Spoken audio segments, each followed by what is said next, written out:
Hello, everyone. Welcome to Lessons in Learning, Two Tales of the Knowledge Management Journey. This webinar is sponsored by the TRB Knowledge Management Task Force, the Northeast Transportation Workforce Center, and the ESHTO Committee on Knowledge Management. I'm Becky Burke of the Maryland Department of Transportation State Highway Administration, and I'll be your moderator today. You're going to hear from two accomplished gentlemen today, Dr. Moses Adoko of NASA and Benjamin Anyacho of the Texas Department of Transportation. They will tell you their stories of how knowledge management cultures were implemented in their agencies. Through their stories, we will learn about successful implementations of knowledge management and the key lessons that can be shared from both. But before we begin, I need to let you know that this webinar will be recorded and posted online. The website is netwc.net, but don't worry, there'll be a direct link in the webinar follow-up email. Oh, and one more thing, please use the chat pod to ask questions, which we will collect and answer at the end of each presentation. So first up, we have Dr. Moses Adoko. He's the Deputy Chief Knowledge Officer of the NASA Goddard Space Flight Center. He's also the coordinator of the Goddard Senior Fellowship Program, a scientific and technical advisory committee that advises the center director on issues related to science, technology and engineering research, policy, strategy, and innovative solutions. Dr. Adoko was the lead author on a paper and submission package entitled The State of Knowledge Management at the NASA Goddard Space Flight Center, which was awarded third best KM program by the Knowledge Management and Intellectual Capital Excellence Awards at the European Conference on Knowledge Management in 2017. So I'm going to turn it over to Dr. Adoko. Moses? Thank you. Good afternoon, and thank you for having me. It's certainly a pleasure anytime I have the opportunity to share a few insights about knowledge management. And the first thing that I want to say about my background and my current role is that I'm very passionate. My background is actually in systems engineering, aerospace systems engineering, but I'm very passionate. What really drove me to KM is that I'm very passionate about the strategic value of knowledge. And when I say strategic value of knowledge, I'm referring to critical knowledge that can be leveraged to enable mission success. And so critical path, we have critical path to project success. And we also do know that there are certain sets of knowledge attributes that really drives mission success and project success. So this is the area of KM that really attracted me to the discipline of knowledge management. On your slides, you will see what I call the outline to guide my presentation this afternoon. I'll be giving you a very brief overview, sort of the NASA enterprise, a strategic overview of the agency, and then get into KM at NASA, look at KM implementation at my center, the NASA GSFC, and then of course touch on some of the core KM practices that we have implemented over the years. What is really important and I think beneficial to this conversation is what we have learned, which is why I want to probably do this sharing, what we have learned so far, and then we'll get into the Q&A session of the presentation. And so just off the back, NASA has 10 field centers, and I'm going to fly through this. Goddard, where I currently work and serve as the Deputy Chief Knowledge Officer, is one of those 10 field centers. And so the challenge that we have is how do you really institute, how do you implement a KM program for an institution, for an agency with 10 different field centers that are geographically dispersed across the country with unique core capabilities and assets? How do you just do that? And so the screen you're looking at right now is the layer of NASA across the country. We have 10 field centers, and I'm from the GSFC. We have NASA headquarters, which is in Washington, D.C. We have the home of human space flight, which is in Houston. And so without really, you can actually see how we are nicely spread across the country. What I really need to touch on is NASA's strategic overview and plan. We are in the business of discovering and expanding human knowledge for the benefit of all of humankind.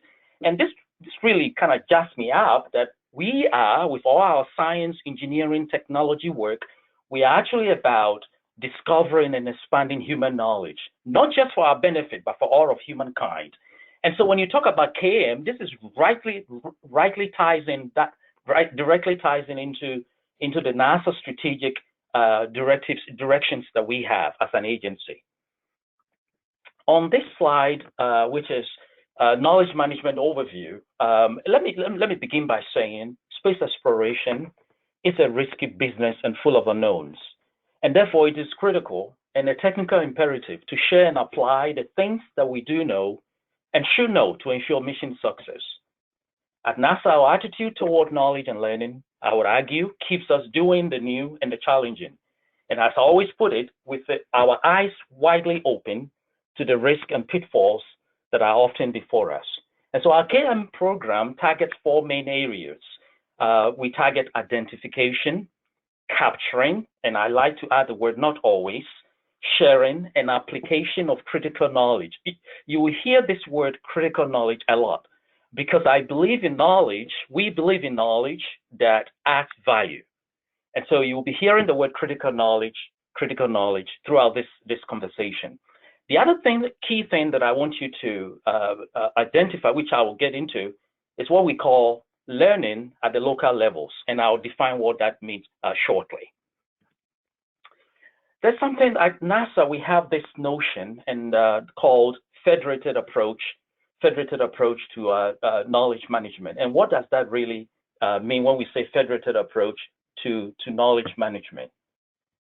This whole concept came about because we realized we have a very big challenge, which is how do you implement a KM strategy for a geographically dispersed field centers with unique core missions, capabilities, and different mission execution assets. For example, Houston, JFC, is responsible for human spaceflight, which calls for unique core capabilities and assets to do that. My base, NASA GSFC, Goddard, we are NASA's leading center for science, spacecraft, satellite systems. And so we have unique, there's a unique difference between how we approach our mission. And therefore, how do you implement a KM strategy for different centers that have different projects to execute? And so we came up with this concept of top-down but federated approach to our KM strategy. And a few things that we learned in this, in doing this, is that top-level programs cannot and should not be substituted for local, meaningful, real-time learning and sharing when it comes to KM implementation. And what the other thing we pick up is that organizations, technical organizations, particularly technical organizations, attempting to push KM shouldn't do that. If you attempt to do that, you will run into serious obstacles. And so our KM policy, our KM strategy as an agency is based on a broad policy framework that we intentionally stay away or precludes the prescribing of KM requirements and procedures for our field centers and projects. And I'll get into that. In other words, our policy from the top down for doing KM simply defines the what is the what of KM, and stays away from the how to do it. The field centers, the implementation centers, then comes in and fill in the gap on how they have to do it based on local needs, based on local challenges, and based on local strategies. And so this is how we came up with this whole notion of the federated approach to our KM strategy. The agency level, which is headquarters level, comes in with what is NASA's position or NASA's framework for doing knowledge management. And so when you look at it, our policy directive for KM simply stops at that level and leaves the how to the field centers and the projects to implement. And this is has been working very well for us. And the next slide, we have these 4 key areas, which are very, I will say these are the pillars. Our strategic approach to KM implementation at NASA rests on these 4 pillars. 1, to identify, to retain, and share.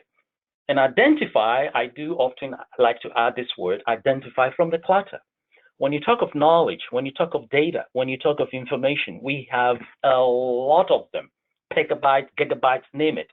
So how do you really identify critical knowledge, strategic knowledge that drives mission success, that enable project success?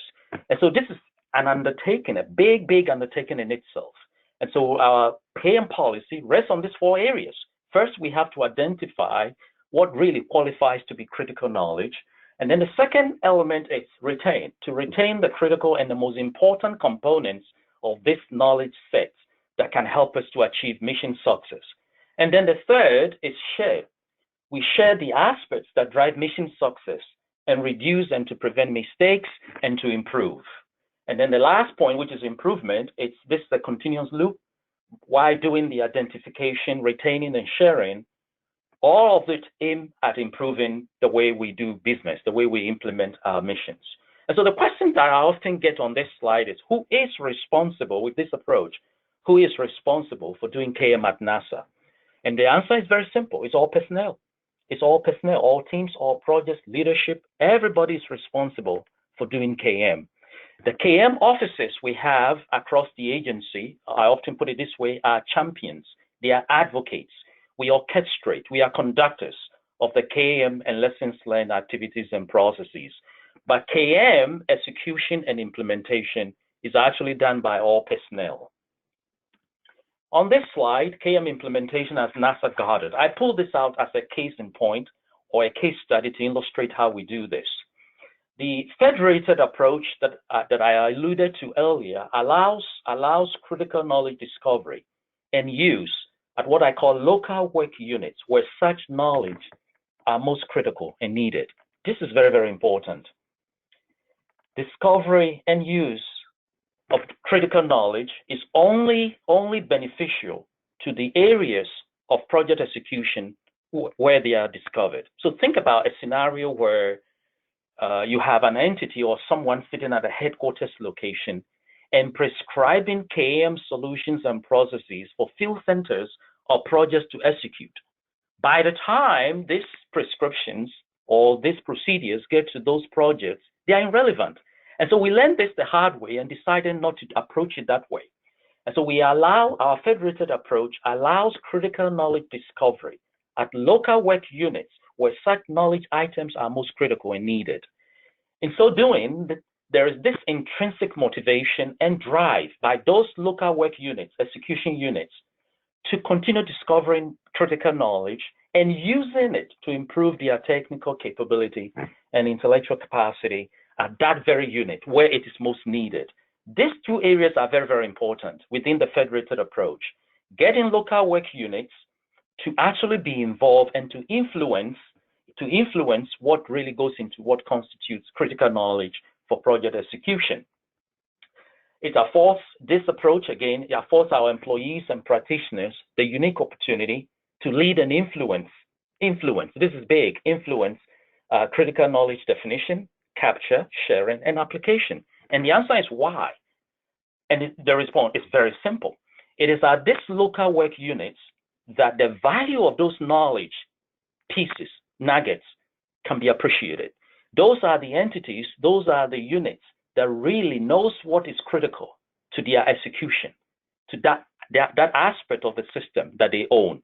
And so this approach is really very, very relevant, and it's been working for us thus far. On this slide, I have 4 bullets that really, what have we learned? Lesson number 1.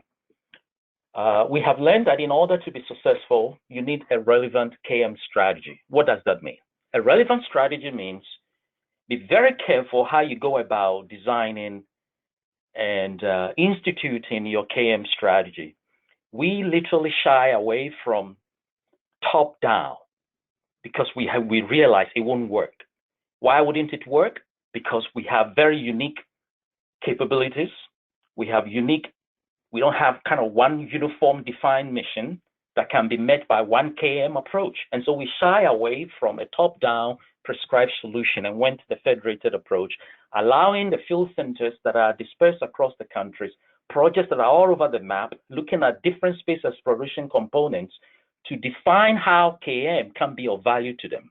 And so it's very important, lesson number 1, it's very important to identify and define your KM strategy. And the key word here is relevant KM strategy. Lesson number 2, top-down or directed KM programs do not substitute for local meaningful learning and sharing. This is also very important. You can prescribe from the top, from a headquarters location, all you want. And the folks at the field centers within your project will receive this prescription, so to speak, as to how to do KM, how to do lessons learned, and it may be irrelevant by the time it gets to them. So you have to be very careful.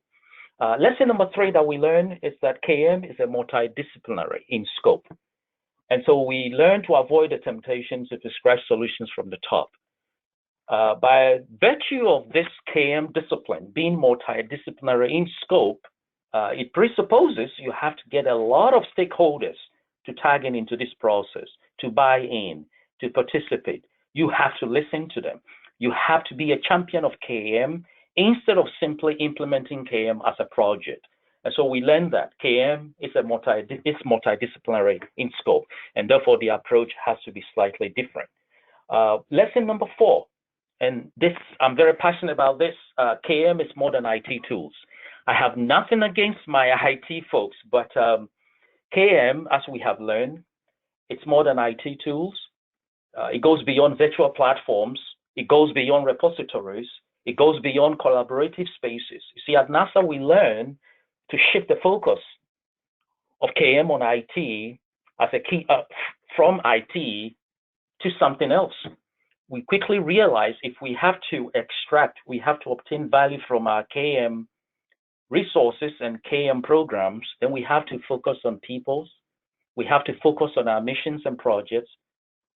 That is where the value really lies. And so we shifted our focus from IT. Now, that doesn't mean we don't leverage the power of IT and the opportunities. Most often the opportunities presented by IT tools and applications. But we are very careful in using them. We don't allow IT to drive our KM strategy.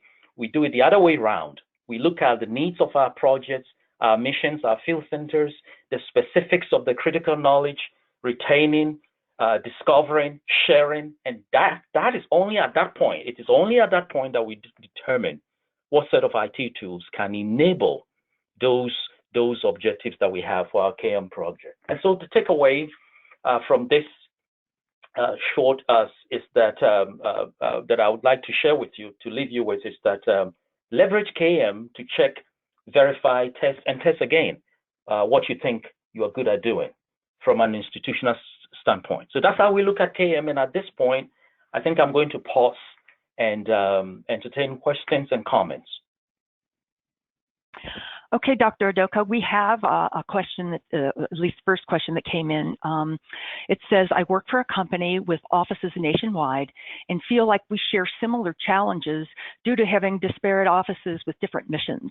How did you make the initial pitch to supervisors and higher ups at NASA about the importance of implementing such a program?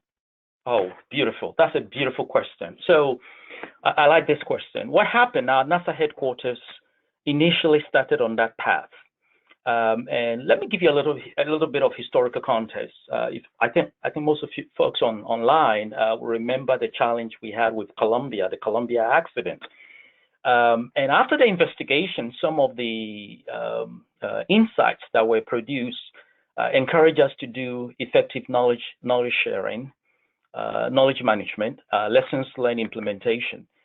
And so headquarters started really looking at how can we do this? We did benchmarks across the country, how other folks were doing it. We had lessons learned repositories that were in place, but we realized it wasn't effective. And so we started all the way at our headquarters, all the way what we call our 9th floor. Our 9th floor is where the NASA administrator actually sits. And we shared these insights with them. And they were open to say, okay, at NASA, we have 2 key policy directives. We have what we call NASA NPD, NASA Policy Directive, and then we have NPR, NASA Procedure Requirements. And so by making the case, our headquarters folks making the case, this was led by the Office of the Chief Engineer, which is the office responsible for doing KM, that the best way to approach this would be this federated approach. In other words, over the years, we've been looking at pushing down tools, repositories, and we are still having challenges. We are still having systemic things that we should have learned by now. And so empowering the centers to do local sharing, local learning, discovering the critical knowledge that they need to implement their projects will be a better approach. And so headquarters was really engaged in this, and I put in a lot of plug for NASA headquarters folks that did this. And so currently the policy that guides NASA KM intentionally shies away from procedures. We don't have a NASA NPR, which is typically where we have procedural requirements for doing things. When it comes to KM, we simply have a broad policy framework, NPD, which defines what is KM per NASA requirements, and then leaves the field centers and the projects to discover, to really do the discovering and applying the lessons. So yeah, I like that. In the beginning, it wasn't easy. There were a lot of stakeholder consultations that went on. The centers were engaged, and nobody sat at headquarters and said, I have the silver bullet, I have the answer. And so, and that also goes to the culture. NASA does this. NASA has been very good at working with its field centers. And so there was a sort of a cultural benefit that was leveraged in implementing this. But I've heard from friends in other organizations that it hasn't been so easy. So you are not alone. Yeah, I feel your pain. Dr. Udoka, when I first saw your presentation a few months ago, you talked something about lessons learning.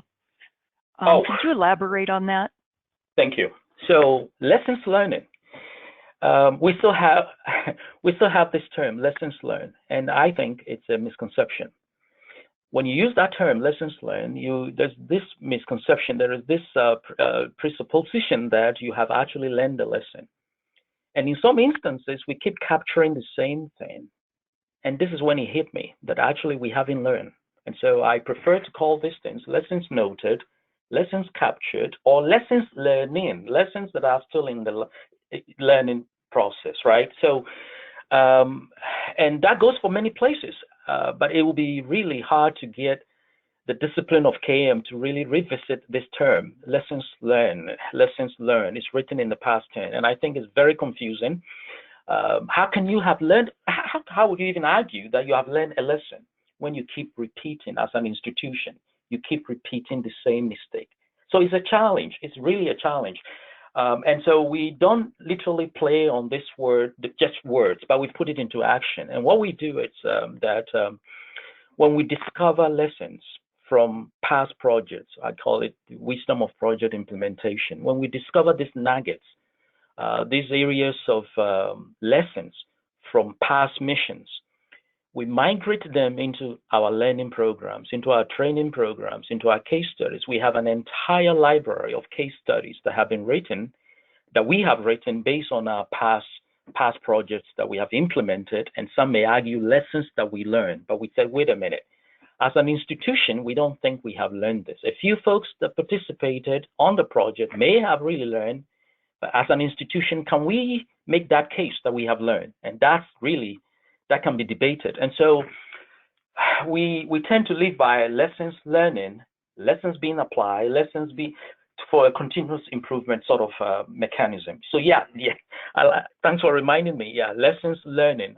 I'll prefer to say lessons learning than to say lessons learned, unless you can prove to me that as an institution, you're doing work differently. Some of those cultural challenges have been fixed. You don't have those challenges anymore. You're not making systemic mistakes.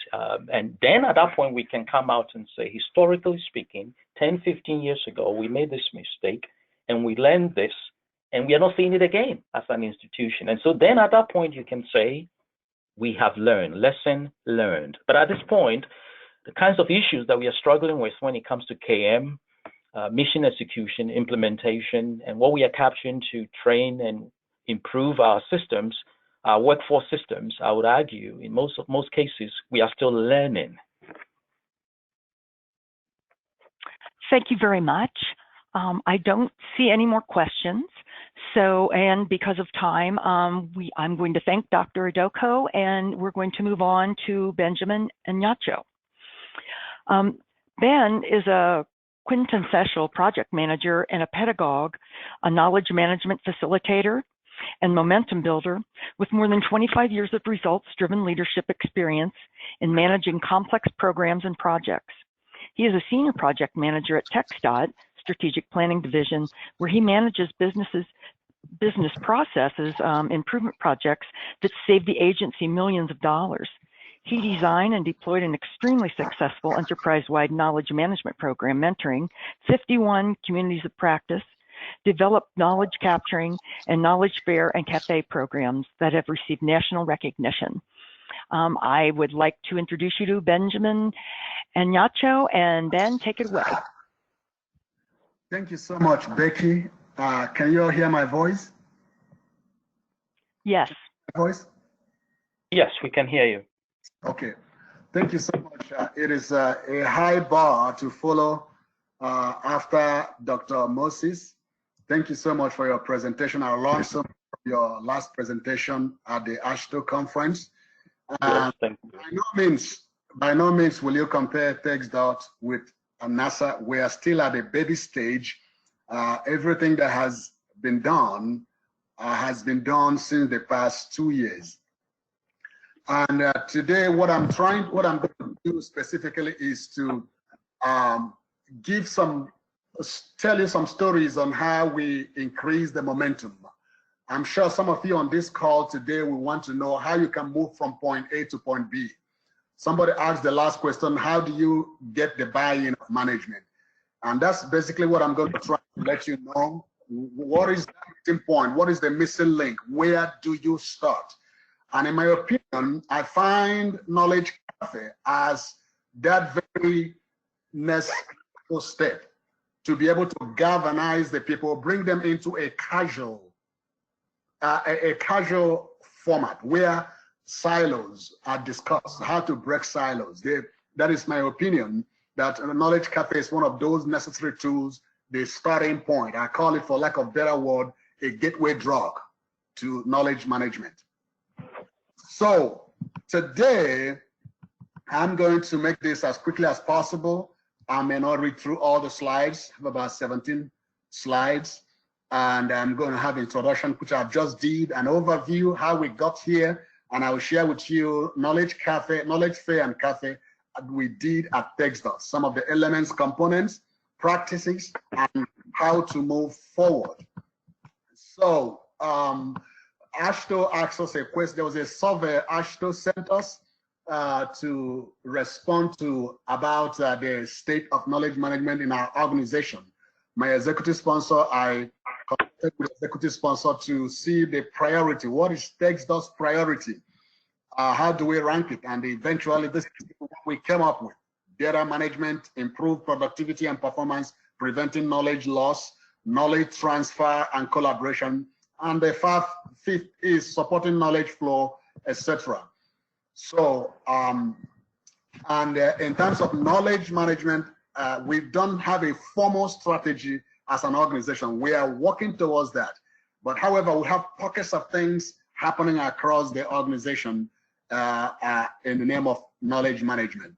So in the past 18 months or so, when the concept came up about knowledge management, our organization, about 1,400 employees leave our organization every single year. And these people leave with critical, just like Moses said, critical knowledge asset walk out of the door. Some leave because of job mobility, some leave because of retirement, and so on and so forth. And we realize that everybody, just like you all can identify, leave with their knowledge. They said knowledge is power. And that, therefore, some people use their knowledge as a tool to, as a leverage. But I think we should go beyond that. And knowledge is power only when you share the knowledge that you have.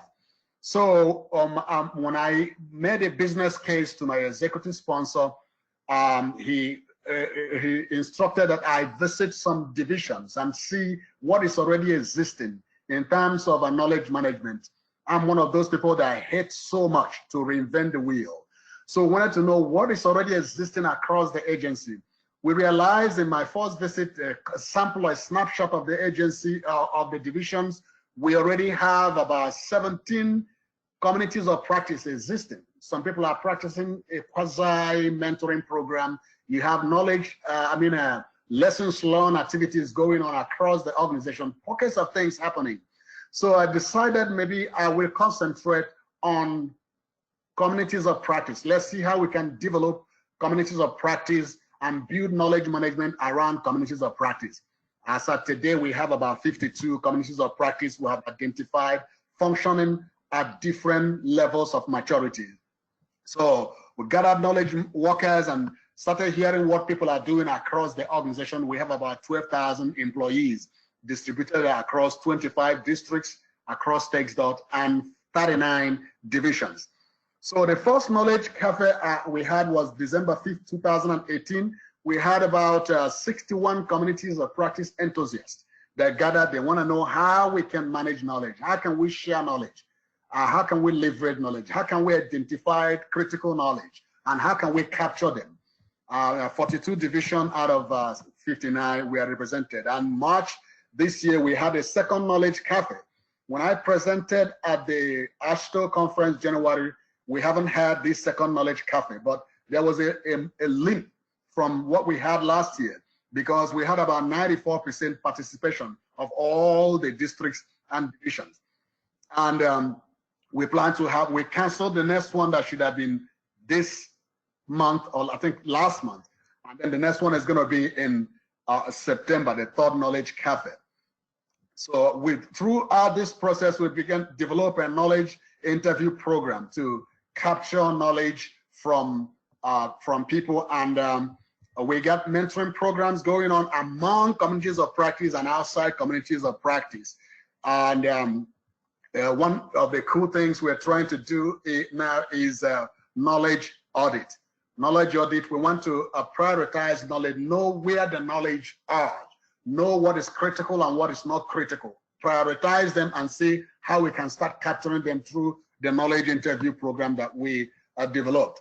So I don't want to go into the definitions of knowledge management and knowledge cafe, but knowledge cafe in simplicity, knowledge cafe, let me close this window here.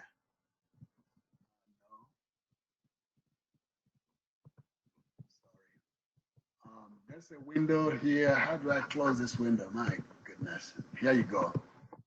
There you go. Okay. Knowledge cafe is a technique. It's a project management technique used to surface groups' collective knowledge, to learn from each other, share ideas and insights, to gain a deeper understanding of topics, issues, and KM best practice, according to David Gutin. David Gutin and I had a conference call today. I've been desiring to talk to this man because he is the originator of this concept of knowledge cafe. His book is Conversational Leadership. And David, like me, got frustrated when we come to a conference. Somebody's going to speak for 30 minutes. They spend 28 minutes going through 45 slides, and there was no conversation. And over the years, I've identified that conversation produces more result than just listening to slides. So my dilemma here was that since we have all these activities going on across the agency, how do we start a conversation? How do we know what is going on across the agency? Is there something that we can do that we bring everybody together so that in a casual format where everybody is equal, where we can begin to make dialogue, where we can begin to ask questions, what is happening, what is working and what is not working, because we are so busy. So that is where Knowledge Cafe and Knowledge Fair, like Knowledge Fair, an event that showcases organizational knowledge assets and practices. We want to know what is already existing in our organization. Just like Moses said, if the first thing, in my opinion, is to know what is the knowledge that is critical in your organization. You got to know where those knowledge are, and so that we can be strategic in what we do in terms of managing knowledge. So now a rundown of what happened in the first Knowledge Cafe. We had 61, I told you we had 61 attendees, and 20 people from the survey we had at that Knowledge Cafe. 20 people say they already belong to a community of practice. 20 say they want to start a new community of practice. And the second Knowledge Cafe was a little deviation from the first one. Each of the Knowledge Cafe, we field different questions as I go down and tell you some of the methods, how we actually put it together, what happens during Knowledge Cafe. But we try to make each Knowledge Cafe a little different from the previous one. so that people will want more. And it's amazing the kind of excitement, the kind of electricity, energy in the room during the Knowledge Cafe. And I give credit to the fact that we intentionally wanted to make it interesting, bring some concept into the meeting that will make people excited, and that will be informational, educational. They receive more guidance. So when you come to the Knowledge Cafe, you are coming to see tons of resources. The last one, we invited Lenny Oman to be our guest speaker so that we can hear her voice, what's happening in her agency in Washington, D.C. Washington DOT. So this coming Knowledge Cafe we are having in September, we are trying to invite some other key leaders, knowledge management thoughts across in other agencies to hear what they are doing that will encourage our knowledge workers to delve deeper into knowledge management. So the last one we had, we emphasized on knowledge capturing. So the questions during the Knowledge Cafe were tailored around how do we capture knowledge? What are the knowledge you should capture? And like I said, and then what are the technology tools available across the enterprise? We were able to hear from people the different technology tools, collaboration tools they are using, how it is working, how it is not working, and then others can know where the resources are throughout the process. So Knowledge Cafe, in my definition, is a conceptual home base for knowledge management. It is as simple as a corner cafe. That is an unstructured and interactive ecosystem for sharing and rejuvenating knowledge. So in a Knowledge Cafe, it is driven, according to David Gotin, it is driven by a powerful question. We throw a question and let people sit in small tables, around small tables, and discuss. And then nobody is an expert. We like to lay the foundation that in the Knowledge Cafe, nobody is an expert. Just you have an opinion at the table. It is informal. It's not. This is not going to be part of your evaluation, so to say. Preserve conversational flow, and everybody is equal. We eliminate fear. There's no preconceived outcome, no coercion, and everybody is in a learning process. So, but the good thing about it is at the end of the day, the attendees will require us to do something else. Like after the first cafe, during the survey, asked how many people here would like us to have another cafe. Almost 96% said, please have another Knowledge Cafe. So it is better that kind of continuity comes from the attendees of a Knowledge Cafe rather than a top-down approach or trying to push down things on people, because we know people are very busy daily. So a little overview of what happens in our organization and the structure. Darren Anderson is my executive sponsor, and I have executive sponsor. I also have sponsors, including my supervisor. So these are sponsors, and the intention was to make sure we have more buy-in across the enterprise. And the Knowledge Cafe is divided into 4 segments. Okay, 4 segments. David Gotin's method of Knowledge Cafe, he's talked about 2-hour meeting for about 24 people. But you can see in mine, the list we have had is 4 hours. And I'm telling you, those 4 hours, people were allowed, almost 95% of attendees stayed till the end of the meeting because of the way we put it together. The executive sponsor participated the last one. The first one we had in December, he gave us a video, welcome video. People want to know that this has the blessing of the management, and for it to have for sustainability. Where introduction of attendees through interactive survey and overview of knowledge management, community of practice. Some of the communities of practice that are very prominent in our organization, we give them opportunity to share their success stories, their lessons learned, so that others can learn. We had testimonials from the pilot. We have a pilot program. We chose a few community of practice to make sure that we develop them. They become a model for others to follow. So we give them opportunity to share success story of what's happening during the Knowledge Cafe. We featured COP fitness test, tools and guidance on how to start your community of practice. And the last one we even had 18 people volunteered to be interviewed in our knowledge interview program. So in a nutshell, this is the way it is broken down. Part 2, this is just one of the parts. We have 4 parts to the Knowledge Cafe that we designed. Part 2, for instance, KM testimony. We started with a testimony. Somebody gave success story of KM, how KM is working in their division or district or in their community of practice. The first question we asked was what are knowledge management techniques and tools at work in your workspace? We broke people into groups and gave them about 10-15 minutes to discuss. And when they finish discussing, deliberating in their groups, we come together, and each table we have a summary. You can see ideas flowing from every angle. It is endless. It's endless. We hear what people are doing that we don't even have a clue happening across the organization. And then after the summary, then part 3 question, we ask questions like, when creating a knowledge culture, what are the barriers to knowledge sharing in your organization, and how do you overcome it? And we also put people in groups, and after discussion, they come back and summarize. So this is just the format. It's as simple as this. It's not complicated. We want to break it down, make it easy. For me as the moderator, it is better if it's a 30-minute meeting.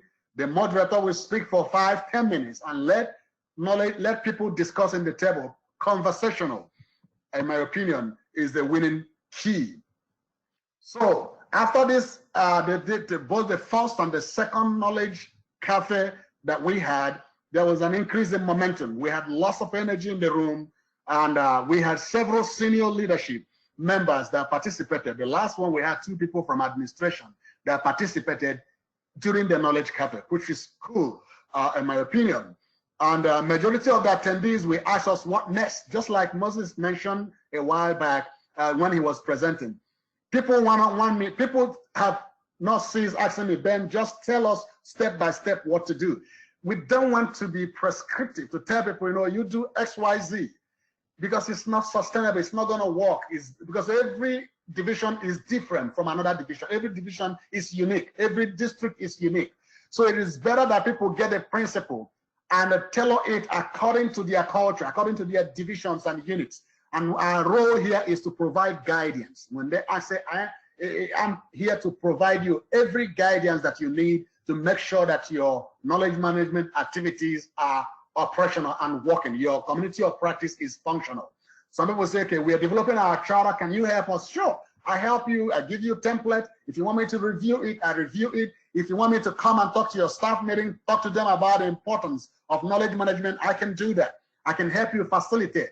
But I am not going to give them specific instruction on what to do, 7 steps on how to do this. Even though there is so much urge, there's so much pressure from people that we do that. And the takeaways, don't waste your time without a strong sponsor or executive sponsor.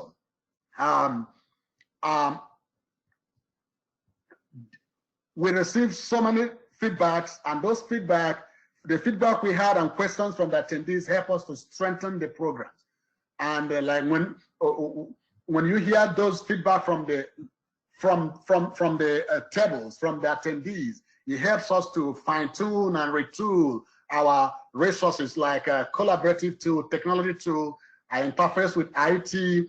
We're talking about some of the tools like Java and other Slack and other technology tools, collaborative tools that are used in communities of practice. So those feedback help us. And the Knowledge Cafe surged the importance and the demand for knowledge interview. If there's something we want to push, a principle or technique we want to push out to our community or to knowledge managers, what we do through doing the Knowledge Cafe, we present it, let people discuss it. And at the end of the day, it has worked so well. Like after the first, second Knowledge Cafe we had, we almost doubled the number of communities of practice in the organization. So, and one point to explain, the knowledge cafe gives us opportunity to bring clarifications on terms. Some people, the first question I normally ask during the knowledge cafe is, what do you know? What do you define knowledge management? And you can hear about dozens of different types of definition, how people feel about knowledge management. Some people think it's information management. So during knowledge cafe, you will use it to bring clarification to some of the knowledge management terms and confusion. Some people think knowledge management is all about succession planning. Some people think it's workforce planning. It is not. It's not information management. It is different. We're able to bring clarification through this tool. And this is a sample of the COP fitness test. We surveyed, we gave this to attendees. Where do you think your community of practice is? I want to warn here that what works for our organization may not work for you, because I'm using community of practice because I thought that we had the propensity to advance in knowledge management in our organization through community of practice. It does not mean the same thing will work in yours. Maybe succession planning will work for you. Maybe lessons learned or lessons learned may be the tool that work for you, but you got to identify what is already existing in your organization and how to break the silos to know what is existing, in my opinion, is this knowledge cafe tool or technique. These are some of the survey that I featured during my knowledge cafe. Sharing, knowledge sharing. I asked people, how often do you share knowledge? You can see that 62% said, I get out of my way to share knowledge. Giving everybody benefit of the doubt that is the case. But about 2% of attendees says that their knowledge is their job security. As a matter of fact, I have more respect with those people, those 2%, because they were honest. I believe that the 62 people were as honest as the 2% people. But the bottom line, most of people on this call today work in government circle, in public sector. You realize that our knowledge seems to be our job security. So because our organizations are wired in silos, so everybody keep their knowledge. But I want to tell you that that is a losing technique. Peter Drucker was termed as by Business Week magazine as the founder of knowledge management. I'm sorry, of he's a management guru. He was termed as the founder of modern management. He said, and I quote, "The next society will be a knowledge society. Knowledge will be its key resources, and knowledge workers will be the predominant group in its workforce." Every prediction of Peter Drucker had come to pass. And I want to tell you that we are entering into a knowledge society, and the winners will always be organizations that have embraced knowledge management. So in terms of community of practice, this is a survey from the meeting. About 29% said they have no clue what community of practice is. 31% said they belong to one or more. And at the end of the cafe, this is the first cafe. In one word, describe your experience. This is how they describe it. Some people thought it was informative, interesting, enlightening, valuable, and so on and so forth.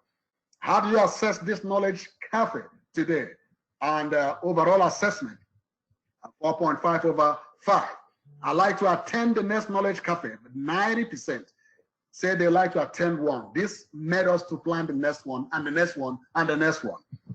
Okay, so in summary, if you're looking for how to start, look for an opportunity to bring people in a casual environment where they cross-fertilize ideas, know where the silos are, how to handle the silos. Not all silos are bad.